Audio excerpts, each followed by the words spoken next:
আসসালামু আলাইকুম। আপনি হয়তো ভাবেন বা আপনি হয়তো বলতে পারেন যে ইরান এই যে ইরানের ভিতরে এত হামলা যুক্তরাষ্ট্র করলো, এতগুলো বিমান নিয়ে হামলা করলো, B-2 বোমারু বিমান নিয়ে হামলা করলো। ইরানের যে আকাশ প্রতিরক্ষার কথা আমরা শুনতাম, ইরানের যে S-400 এর কথা শুনতাম যেটা রাশিয়ার থেকে ক্রয় করা হয়েছে। ইরান তার নিজস্ব তৈরি যে সমস্ত আকাশ প্রতিরক্ষা ব্যবস্থাগুলো আছে এগুলা তাহলে কি করলো? একটা বিমানও তো আমরা ভূপাতিত করতে দেখলাম না। তাহলে ইরানের আকাশ প্রতিরক্ষা ব্যবস্থার যে গালগপ্প ইরান বলে বা এই সমস্ত কথাগুলো বলে, আসলে ইরান কি আসলে এগুলো মিথ্যা বলে, না আমাদেরকে বোকা বানাতে চাচ্ছে? আসলে আপনাদেরকে বোকাও বানাচ্ছে না, আমাদেরকে বোকাও বানাচ্ছে না। ইরান ইরান এই মিথ্যাও বলতেছে না। ইরানের কাছে আসলে কিছু আকাশ প্রতিরক্ষা ব্যবস্থা আছে, কিন্তু যুক্তরাষ্ট্রের যেই অত্যাধুনিক যুদ্ধবিমান এবং তাদের যে কৌশলগত যে খেলা, বিশেষ করে তারা তাদের বিমানগুলো নিয়ে যখন ইরানের আকাশের ভিতরে ঢোকে, গতকালকের যে হামলার বিষয়ে সেক্ষেত্রে রাত 8টার দিকে তারা ইরানের যেই আকাশ প্রতিরক্ষার ব্যবস্থাকে বোকা বানানোর জন্য তারা অনেকগুলো ড্রোনের জাক পাঠিয়ে সেখানে আকাশ প্রতিরক্ষা ব্যবস্থাকে কার্যকর করে রাখে। তারপরে রাত 1টা 14 তখন ইরানের আকাশে 2টা যুদ্ধ বিমান দেখা গেছে, কিন্তু তারা তখন হামলা পরিচালনা করেনি। রাত 1টা 22 মিনিট ইরানের সময় আর কি, এগুলা 1টা 22 মিনিটের সময় ইরানের যেই আপনার সিরাজ শহর আছে, ওই সিরাজ শহরের ভিতরে এই মানে আকাশে আরও 2টা যুদ্ধবিমান দেখা গেছে তর্জন গর্জন দিয়ে সেগুলো আকাশের ভিতরে যাতায়াত করতেছে বা চলতেছিল।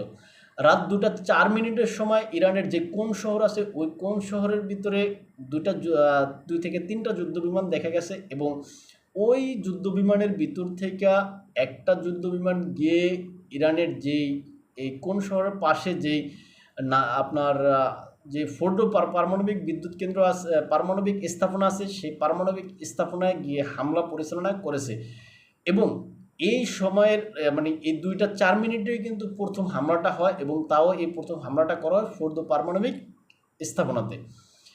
এর কিছুক্ষণ পরে অর্থাৎ 2টা 13 মিনিটে এই শহরের পাশে আরেকটা শহরে সেখানেও বোমা নিক্ষেপ করা হয়েছে, বিকট শব্দ হয়েছে। তবে এটাকে অনেকেই মনে করছে এই যে যুদ্ধ বিমানকে ভূপাতিত করার জন্য বা এই যে ড্রোনকে ভূপাতিত করার জন্য যে সমস্ত মিসাইলগুলো ইরানের আপনার যেই এয়ার ডিফেন্স সিস্টেমগুলো নিক্ষেপ করে সেরকম তারা ভাবছিল, কিন্তু আসলে ওইটা ছিল ওই ফোর্দোতে পারমাণবিক স্থাপনাতে হামলার একটা মানে শব্দ।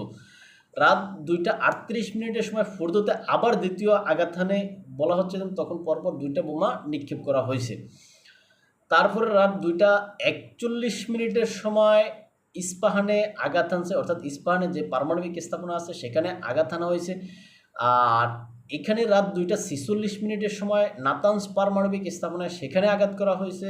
রাত 2টা 55 মিনিটের সময় ইরানের যে সমস্ত যে জিপিএস সিস্টেম আছে এই জিপিএস সিস্টেমগুলোকে অকেজো করা হয়েছে, অর্থাৎ জিপিএস সিস্টেমগুলোকে লক করে বা এগুলাকে জ্যামিং করে এই জিপিএস সিস্টেমগুলোকে সঠিক তথ্য দেওয়া হয়নি। অর্থাৎ ইরান যদি তার আকাশ প্রতিরক্ষা ব্যবস্থাকে ব্যবহার করে এই যে যুক্তরাষ্ট্রের যে বিমানগুলো আছে এগুলোকে টার্গেট করতে পারতো বা করতো বা করার জন্য চেষ্টা করতো, সেটা ইরানের ক্ষমতার ভিতরে তখন ছিল না। কেননা এই জিপিএস যেই আপনার সিস্টেমটা আছে, এই জিপিএস সিস্টেমটাকে মানে কি বলে জ্যামিং করে সঠিক টার্গেটটা মানে অন্য জায়গাতে দেখাতো। যেমন ইরান যদি চাইতো যে তারা মনে করেন এই ঢাকা শহরের আকাশকে মনে করেন বাংলাদেশ দিয়ে দেখে ঢাকা শহরের আকাশ টার্গেট করবে, কিন্তু তাদেরকে এক্সাক্ট লোকেশন ঢাকা শহর না দেখায় তাদেরকে দেখাইতে হয়তো চট্টগ্রাম শহর।